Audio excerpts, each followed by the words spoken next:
أعوذ بالله من الشيطان الرجيم. بسم الله الرحمن الرحيم. الحمد لله رب العالمين. اللهم صل وسلم على سيدنا ومولانا محمد وعلى آله وصحبه أجمعين. قولوا سبحانك لا علم لنا إلا ما علمتنا إنك أنت عليم الحكيم. ولا حول ولا قوة إلا بالله العلي العظيم. ربي اشرح لي صدري ويسر لي أمري واحلل عقدة من لساني يفقه قولي وسدد لساني وأهد قلبي بحق سيدنا محمد صلى الله عليه وسلم. بسم الله الرحمن الرحيم. قال المصنف rahimahumullahu ta'ala wa nafa'ana bi ulumihi fid dharaini amin. Fasal keempat pada menyatakan parut, halaman 18. Pasal keempat pada menyatakan parut. Parut termasuk anggota yang dimintai pertanggungjawaban karena ketahui olehmu bahwasanya Allah Ta'ala itu menjadikan bagi engkau akan parut. Kenapa Tuhan mengulahkan parut segan kita? Karena beberapa faedah yang bangsa agama dan beberapa faedah yang bangsa dunia. Dimaksud bangsa itu jenis. Allah menciptakan segan kita yang ngarannya parut. Parut itu ada dua fungsinya. Yang pertama faedahnya yang bangsa agama, jenis agama. Yang kedua faedahnya yang jenisnya dunia.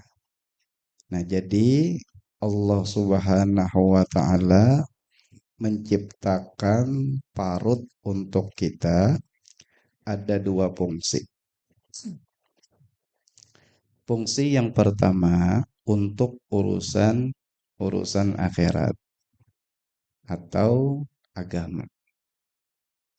Fungsi yang kedua untuk kebutuhan dunia dan kenikmatan dunia. Nah, dua tuh fungsinya, sagan akhirat lawan dunia, parut. Adapun faedahnya yang bangsa agama nih, apa faedahnya parut? Sagan agama maka memberi oleh parut itu jersidin akan segala badan akan bantuan. Gara-gara kita ada parut, kalau kita menyuap makanan, minum. Nah, dengan makan dan minum itu dapat membantu daripada yang berubah di dalam daripada makanan. Jadi makanan, minuman yang kita makan itu berubah kepada darah dan kepada air mani. Yang dengan dia mani tadi mendapat anak atau keturunan. Nah, makan, minum, lalu jadi air mani. Air mani itu jadi anak. Anak tuh jadi pulang anak, cucu, sampai seterusnya. Lalu banyaklah umat manusia di muka bumi. Artinya makan dan minum itu yang masuk ke dalam parut adalah sumber kehidupan bagi umat manusia. Karena dari makan dan minum jadi darah. Dimaksud dengan darah, ngarannya darah daging. Nah, jadi juga mani. Mani itu ya menjadikan kita nih anak. Dan berkekalanlah oleh manusia. Lalu manusia ini kekal. Jadi makan dan minum yang kita makan sehingga masuk ke dalam parut, lalu diolah parut itu menjadi darah dan daging, kemudian memberikan tenaga dan kehidupan keseluruhan anggota badan kita. Gara-gara kita makan lalu kuat, tangan kuat, batis kuat, ya kah? Boleh lihat kawan, coba kada bawa makanan. Nah, lesu tuh bang. Nah itu bang, kasih sayang Allah Ta'ala lawan kita nih. Diberinya kita makan, diberinya kita minum. Maka dengan sejahtera, arti sejahtera itu selamat, segala anggota perut seperti jantung dan limpa dan paru-paru dan perut besar. Perut besar itu maksudnya usus pendiai. Perut besar jarak usus dan sejahtera juga yang tinggal daripada segala badan, segalanya, kepala, batis, rambut, muha, mata, semuanya itu dengan sebab makan. Sejahtera yang tertinggal daripada segala badan, daripada segala penyakit. Coba orang kada bermakanan, mah kena timbul, liper pulang timbul. Akhirnya kena macam-macam ada penyakit. Satu aja sebabnya kada makan. Atau telat makan kah? Nah, jadi makanan dan minuman itu salah satu nikmat Allah yang wajib kita syukuri. Udah gampang-gampang kalau kada makan kada minum lagi mati lagi.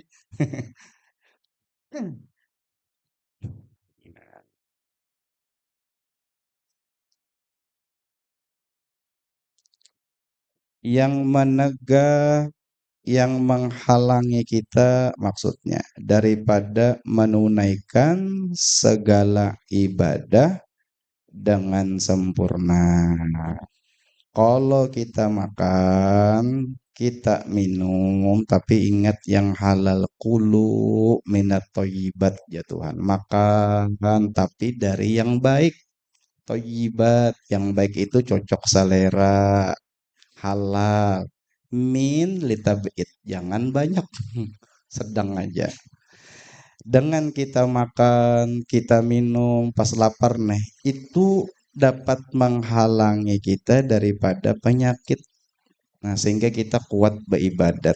Makan tadi, kuat kita berzikir, kuat baca salawat, kuat ruku, kuat sujud, kuat menolongi orang dan lain-lain sebagainya. Itu dengan makan dan minum secukupnya.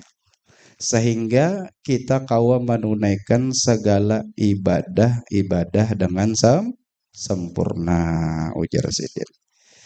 Jadi hikmahnya di sini ada 4 tentang parut nih urusan akhirat.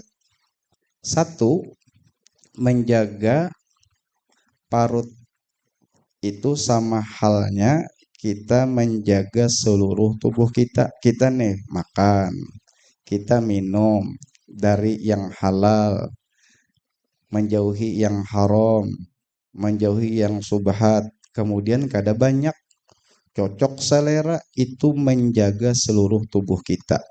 Stamina stabil. Ya kalau lah mata nyaman, pendengaran nyaman, batis nyaman, tangan nyaman.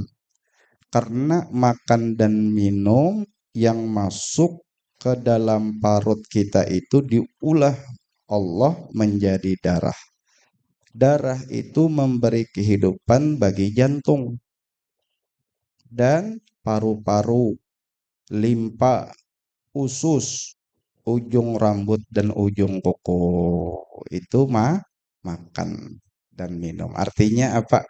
Artinya kita ini lemah lah.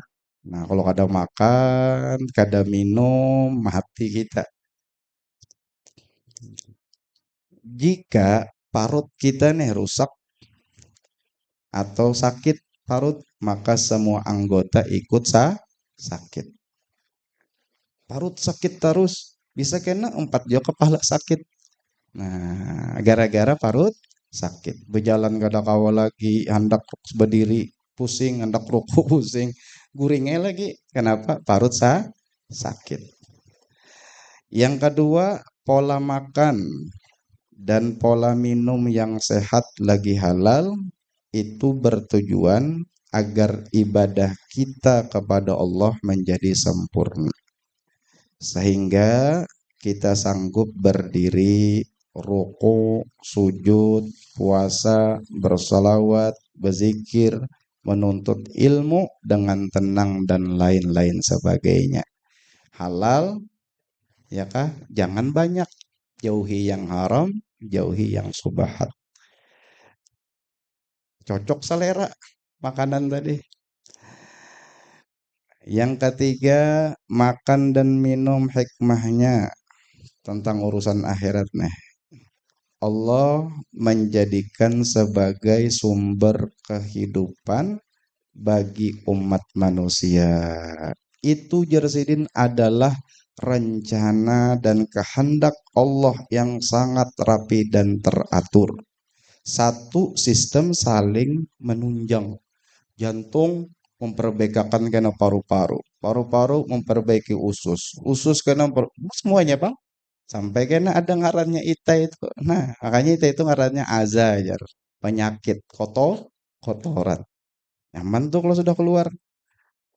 Nah jadi Allah subhanahu wa ta'ala itu sangat sayang lawan kita, sangat bersifat rahmat lawan kita, sehingga Allah yang mengatur tubuh kita dengan sangat indah. Apa tujuan Tuhan? Agar kita bisa beribadah dengan sempurna kepada Allah. Di Al-Quran kan rancak sebut kulu minat thayyibat, kul makan min thayyibat daripada yang halal. Nah, cocok selera, jangan banyak. Yang keempat, hikmahnya nih tentang urusan parut pada segi akhirat itu hendaklah kita memperbanyak syukur kepada Allah Ta'ala yang memberikan kita makan, yang memberikan kita minum. Nah, jadi walhasil makan dan minum kita bagan urusan akhirat niatakan sagan beribadat, sagan mencari hal-hal yang diridhoi Allah. Nah, nang kaya sembahyang diridhoi Allah, nuntut ilmu supaya kuat menuntut ilmu, supaya nyaman mutolaah kah, baca Quran kah. Nah, niatakan gitu jadinya makan tadi asalnya mubah jadinya sunat jadi pahala. Dan adapun faedahnya yang bangsa dunia, nah jenis dunia, maka menyempurnakan kesedapan segala makanan dan minuman dan jima. Karena ketiga-tiganya itu adalah ia pada ketika sehatnya parut. Jadi parut yang sehat membuat kita bisa menikmati kenikmatan dunia. Nah, parut nih nah nyaman, parut nih sehat itu membuat kita bisa menikmati kenikmatan dunia. Hendak makan sate kawa, hendak makan apa aja. Nah, sate kah, lalapan kah, apakah? Kalau parut ini kada ariten, kau makan hendak makan kambing kah kailah. Nah, hendak makan durian kah, apa aja kawa. Nah, asal parut itu sehat, kada penyakit. Yaitu makan dan minum dihubungkan dapat menghubungkan sepasang suami istri dengan hubungan harmonis. Parut tuh segala kenikmatan hidup itu hanya tersalurkan dan dinyamanakan bila mana kita itu makan dan minum cocok lawan selera. Sehingga kita kawa menikmati yang ngarannya nikmat makanan Jasidin. Apa-apa tuh nikmat makanan yang tiga tadi? Nah, makan, minum, dan jima. Itu selama kita kada penyakit, hendak makan apa aja, hendak minum apa aja, dan jima. Jima ini berhubungan suami istri. Kalau inya makannya bagus, minumnya bagus, inya kena dapat apa ngarannya keharmonisan di dalam rumah tangga. Coba yang bini kada mau makan, yang laki dong makan, dua-duanya garing, ngalih hubungan suami istri. Tapi kalau yang lakinya mau makan, bininya mau makan, makanan itu halal, kada haram, kada jual subhat, maka jasidin rumah tangganya bagus. Nah, kalau parut itu bagus. Mudahan kitalah sehat, zuhiran wa batinan. Nah, ini masalah kesehatan juga nih masuk. Dan bermula mensyukurkan nikmat parut ini. Nah, ini masuk perkara penting. Bermula mensyukurkan nikmat parut ini, memeliharanya daripada makan yang haram dan subhat. Jangan sampai kita itu termakan daripada makanan yang haram dan makanan yang subhat. Nah, itu cara mensyukuri nikmat parut, bukan hanya sekadar makan, bukan hanya sekadar minum mensyukuri parut itu. Kada, tetapi hendaklah kita menjaga tiga hal. Satu, jangan sampai kita termakan makanan yang haram. Kalau masuk ke parut bahaya. Yang kedua, jangan sampai kita itu termakan sesuatu yang subhat. Subhat itu yang kadakawa diyakinakan halalnya, kadakawa diyakinakan haramnya. Subhat. Nah, yang ketiga, jangan makan dan jangan minum dari yang halal terlalu berlebihan. Tiga itu aja. Nah, jangan temakan yang haram dan teminum yang haram. Jangan juga temakan dan teminum yang subhat. Ujar Nabi, qala Nabi sallallahu alaihi wasallam, innal halala bayyinun, innal harama bayyinun. Rawahul Bukhari wal Muslim. Innal halala bayyinun wa innal harama bainun wa bainahuma mustabihatun. Sesungguhnya yang halal itu jelas, ujar Nabi kita, dan yang haram pun jelas. Di antara halal dan haram ngarannya subhat. Nah, subhat itu ngalih. Andai kita ragu-ragu nih, ada pentol nih, pun kawan, ada tahunya ikhlas gak ada kalau dimakan. Nah, jangan dimakan. Ini ada pentol, tahu kita ampun kawan, misalnya si A. Nah, tapi kita ragu-ragu. Kalau kita makan pentol ini, A ini bisa ridho, bisa juga sarik. Maka pentol tadi ngarannya subhat. Ini kalau santri, syarat mutlak hendak menjadi orang berilmu, otaknya cerdas, makanannya wajib halal. Nah, apalagi bagi orang yang memondokkan anak itu cari benar makanannya itu halal, sebab makanan halal menerbitkan gawian yang halal. Setiap makanan yang haram pasti menimbulkan gawian yang haram juga. Nauzubillah min zalik. Ya tiga orang makanannya haram pasti nakal. Anak siapa aja. Kalau temakan yang haram nakal tuh. Tapi kalau makanannya halal baik tuh. Nah, masalahnya kita aja akhir zaman nih berdiam di kota ngalih banget cari yang halal. Maka kalau kita nih isi baju misalnya. Baju ini harganya 200.000. Kita bawa sembahyang, tapi di dalam 200.000 itu ada 1.000 yang haram. Maka sembahyang kita ditolak Allah Ta'ala. Karena ada 1.000 yang haram. Kancingnya kalau ditukar haram kancingnya, dibawa sembahyang, kan diterima Allah. Tapi kalau hukum fikih soh, syaratnya sudah, rukunnya sudah. Tapi Jarsidin ada terbawa Rp1.000 yang haram. Maka sembahyangnya ditolak oleh Allah Subhanahu wa Ta'ala. Ngalih di kota ini mencari yang halal kan ngalih. Ujung diberi kawan nasi. Nah, atau baju sekalinya datang hasil membuntut. Tapi kada tahu. Nah, itu kada apa-apa, kada tahu, Bang. Tapi kalau tahu dimakan, nah jangan kada kada dimapakan itu. Ini yakin kita haram, lalu kita makan. Nah, itu kada boleh. Tapi andai kata kada tahu, kada apa-apa. Tetap diterima Tuhan. Ini bersengaja. Nah, mudahan kita kawalah, mudahan diberi Allah taufik, diberi Allah hidayah, kau menjaga nih nah parut nih jangan sampai termasuk yang haram, jangan sampai termasuk yang subhat.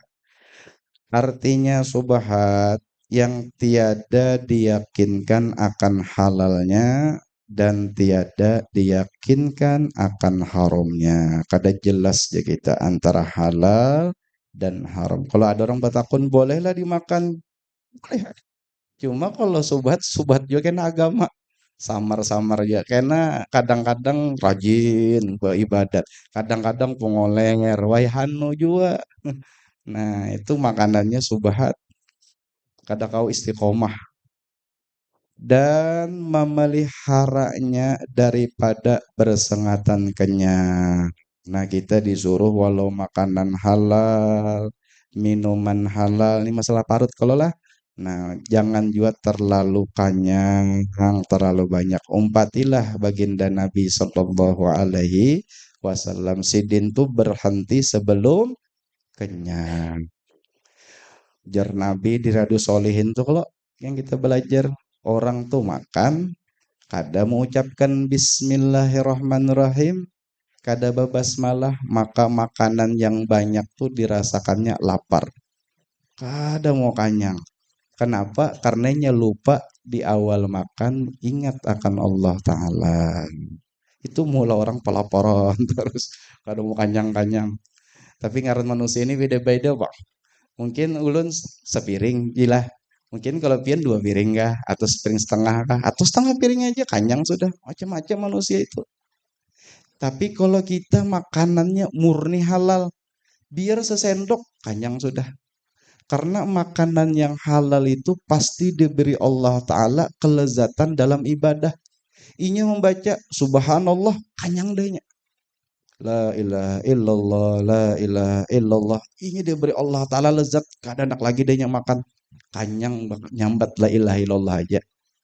Nah, itu kalau bujur-bujur halal 100%. Kada mungkin kau kalau kita hidup di kota. Karena macam-macam sudah datang ini, datang ini, datang ini. Kada tahu itu harus datang selot sanatnya. Si A datang si Anu duitnya, si B datang si Anu. Nah, tapi ngarannya kada tahu, kada apa-apa tadi. Cuma kalau hendak halal 100% berdiam di hutan. Nah, berdiam di hutan. Jarnya Imam Ghazali, seandainya masyarakat tuh makanannya halal 100%, niscaya kada ada lagi orang berjualan di pasar.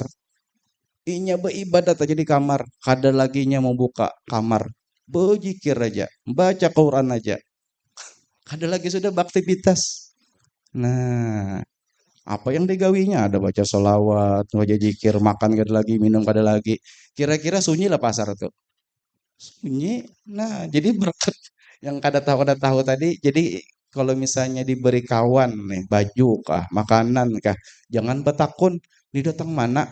Dari mana? Dari mana? Lihat tuh orangnya sembayang. Dah halal.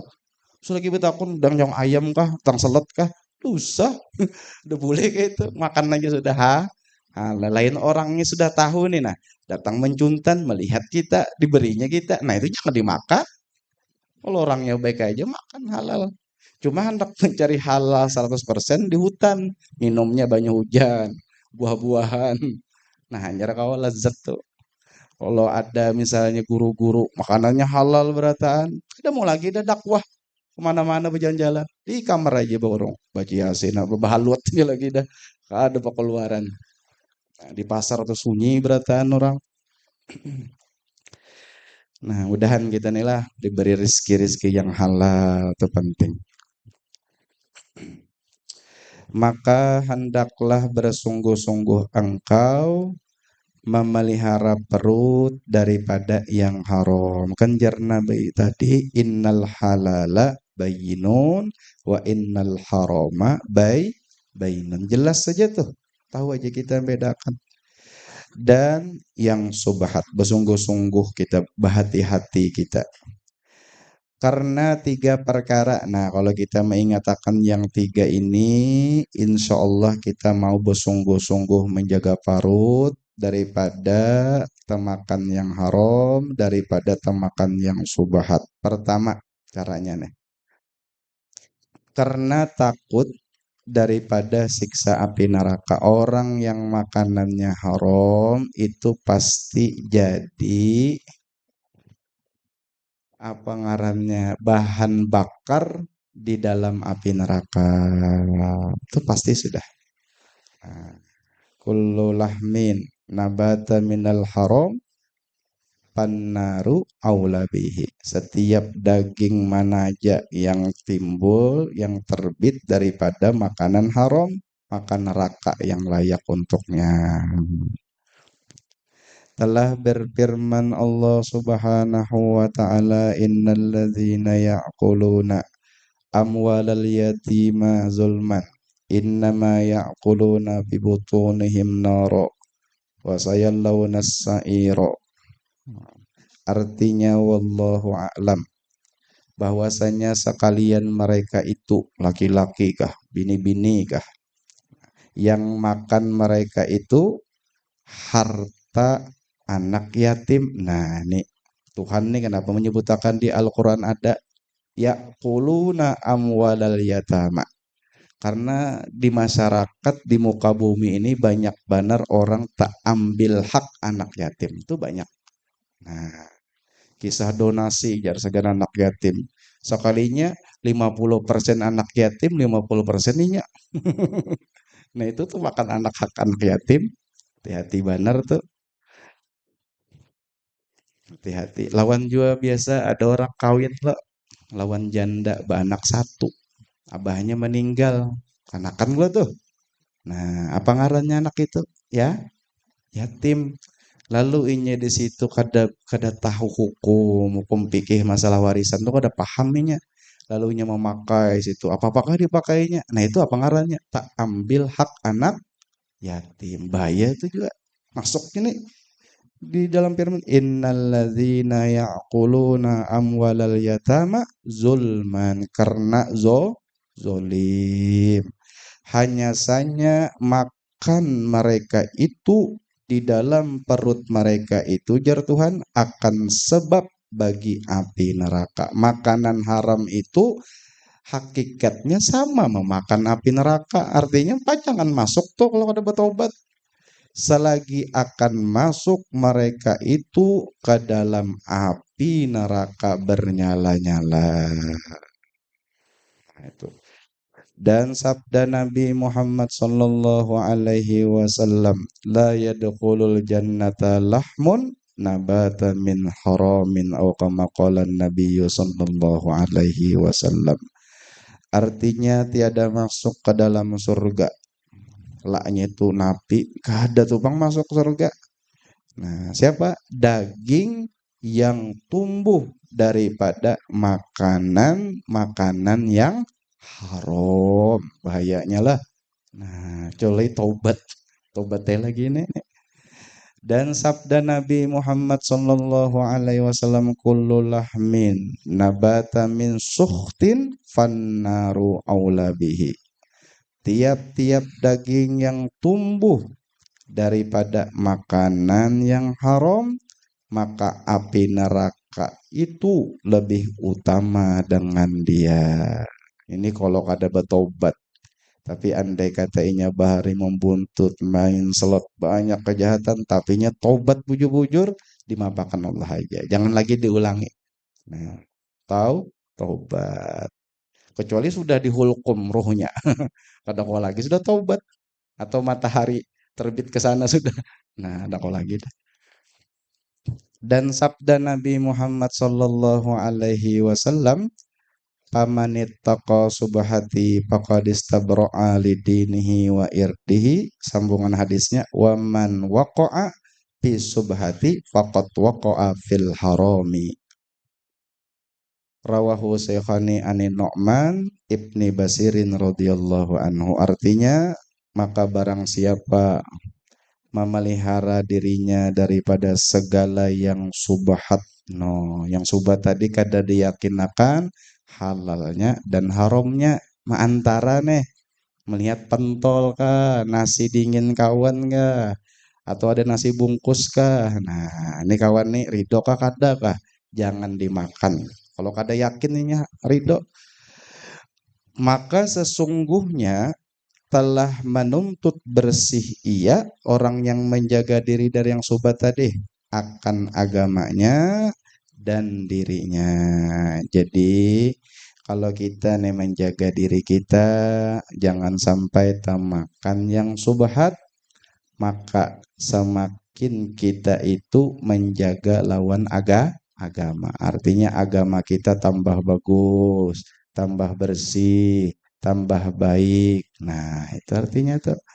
Jadi kalau kita kawa kada temakan yang subhat, kita bersungguh-sungguh menjaga, maka agama kita baik dan hati kita bersih, diri kita menjadi bagus, keluarga anak bini pun bagus dan terhindar daripada api neraka jahanam. Karena kewajiban seorang suami wajib mencarikan nafkah yang halal untuk bini dan anaknya. Karena dampaknya sangat bahaya makanan haram ini. Nah, terus ya, alasan yang kedua kenapa kita menghindari temakan yang haram, temakan yang subhat, kemudian yang halal jangan terlalu banyak juga. Nah, alasan yang kedua Jersidin, bahwasanya yang makan akan makanan yang haram dan yang subhat itu tiada diberi petunjuk akan dia kepada ibadat. Nah, jadi sini jelaslah makanan yang haram masuk ke dalam perut seorang hamba, maka Allah tidak akan memberikan taufik dan hidayahnya untuk beribadah. Karena orang makanan haram, makanan subhat atau minuman termasuk sudah ke dalam parut, jadi darah daging sudah, itu sangat berat melakukan ibadah. Sembahyang susah, nuntut ilmu ngalih, apa aja baca selawat ngalih. Kalau kita tuh baca aja cuma kadang kayak kisah tadi tuh bang, biar kada mau makanan lagi seminggu lagi. Cuma kau aja, artinya kan halal aja. Berarti tuh kalau orang tuh jadi temakan haram, temakan yang subhat, Allah menghalangi taufiknya kepada orang itu. No, ngeri kalau taufik itu terhalang datang. Taufik itu kawa kita beribadat. Hidayah itu petunjuk tuh terhalang juga. Hidayah dan petunjuk terhalang bagi orang-orang yang makanannya haram, makanannya subhat. Termasuk jersidin haram, apabila jual beli kada beakad. Barangnya itu lain barang incaan. Nah, barang-barang kayak ada harganya, kadang naik, kadang turun. Nah, itu misalnya kada beakad, maka jersidin haram. Nah, lain yang kayak harganya itu mu'attah tetap aja 1.000, kayak cup-cup 1.000 terus, misalnya taruh 1.000 terus. Itu kalau kada beakad jual beli kada apa-apa ya. Karena barangnya sudah tetap. Nah, kalau barangnya itu kadang-kadang kena 13, kena 15, kena 20, turun naik, nah itu wajib berjual akad jual beli. Juallah, tukar supaya apa? Halal. Tapi banyak bang ulama pikir teman akan ngarannya akadnya dah terima kasih lah sama-sama masuk aja gitu. Nah, itu supaya barang tadi halal. Kalau kita beri lawan anak, beri lawan bini, itu mulainya karena kada kau beribadat. Sebab nyata makan haram, temakan subhat, tahalang taufik dan hidayah Allah turun lawan inya. Seandainya pangguru orang makanan haram subahat tadi beribadat juga, maka ditolak ibadahnya itu. Ada guru dulu menjelaskan orang tuh makanannya haram, baju kopiah tapi yang dipakainya itu kada tahan lawas. Saking panasnya awaknya. Sumat bana buruk. Tapi kalau orang makanannya bersih, baju kopiah tuh lawas dipakainya. Hanyir seminggu rapit lah, bolong lah, apa-apakah. Nah, bau lah. Nah, itu tanda tuh. Mungkin homar kah dimakannya kan haram tuh ada zatnya dulu haram, ada caranya yang haram. Kayak zatnya kayak homar, babi, kanjing. Itu kan zatnya dulu haram. Ada juga barangnya halal tapi caranya haram. Bungoli orang kah misalnya. Nah, guru-guru tuh rancak lo diberi orang duit, tak beri orang duit, amplop. Orangnya ini lihati dulu. Kalau orangnya ini pembuntutan jangan diterima. Anu juga terima aja karena beri pulang orang buruk buruk. Masa bahasa sedekah yang haram. Nah, itu kalau satu-satunya jar guru sekumpul dibakar duitnya. Kalau jar Imam Ghazali kalau ada duit haram, caranya itu hendak aman ulah ke jalan. Nah, jalan supaya kawa dipakai beratan ulah jalan. Kalau diulahkan makanan tapi dari hasil haram burukan baru orang. Tapi kalau kada tahu ada apa-apa lah. Nah, itu. Jam berapa sih? Belum bisa lah. Karena tiada patut bagi mengerjakan ibadah itu orang yang makanannya haram, minumannya haram, atau makanan dan minumannya subhat. Melainkan jasidin yang suci daripada segala kotoran. Sama ada kotoran yang dapat dilihat dengan mata kepala seperti najis atau kotoran yang tiada dapat dilihat. Kita misalnya sembahyang ada teh cacak di dahi, salah sembayangnya. Ada kalau, nah itu najis yang kelihatan. Ada juga najis yang kada kelihatan, ngarannya najis nawi. Nah kalau di tasawufnya seperti hadas kecil, orang kada bodoh sembayang salah. Hadas udah kelihatan nilai najis, kada bodoh. Dan hadas besar belum mandi junub sembayang. Nah kayak itu tuh orang makanan haram tuh. Dan makanan yang haram dan subhat macam hadas kecil dan hadas besar. Nah, kan situ gendelah karena kita sambung, mudahan kita panjang umur, sehat badan, diberikan Allah rezeki-rezeki yang halal yang menguatkan kita beribadat kepada Allah. Nah, kan situ dulu kita sambung.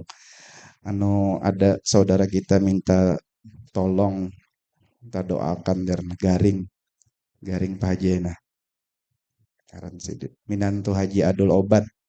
Nah kita doakanlah Fatihah segan beliau. Nah kita doakan Sidin ngaran Sidin Nurlena binti Muksalmina.